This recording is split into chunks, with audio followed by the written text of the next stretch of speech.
اس پر اگر جگہ نہ ہو تو وہ سب سے پہلے کونے میں رکابی تھام کر کھڑا ہو جائے گا.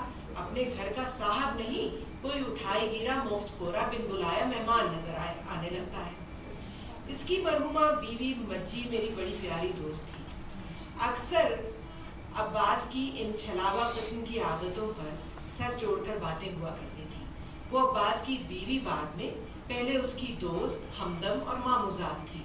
اسے عباس کی جملہ کمزوریوں اور بوکھلاہٹ پر شدت سے پیار آتا تھا.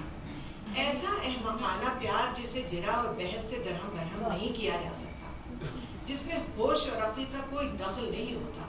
اس کے باوجود بھی وہ عباس کے لاؤبالی پن سے بوکھلایا جایا کرتی تھی. بڑی جانفشانی سے اجڑا ہوا گھر سنوارتی, کھوئی ہوئی چیزوں کا سراغ لگاتی, مگر جیسے ہی وہ 4 دن کے لیے میکے جاتی, عباس پھر گھر کو تبیلا بنا ڈالتا. ٹھیک یاد نہیں شاید عباس کو میں نے سب سے پہلے علی گڑھ کے کسی مقابلہ تقریر کے موقع پر کوئی فرلانگ بھر کے فاصلے سے چکوں کے پیچھے سے دیکھا تھا. ایک نہایت منحنی سا لڑکا, سر پر ڈھیروں بال اٹھائے, اپنی زناٹے دار تقریر کے ذریعے زمین و آسمان ایک کیے دے رہا تھا. اور حسب دستور میرے آس پاس بیٹھی ہوئی زیادہ تر لڑکیاں اس پر عاشق ہو چکی تھی یا ہونے والی تھی.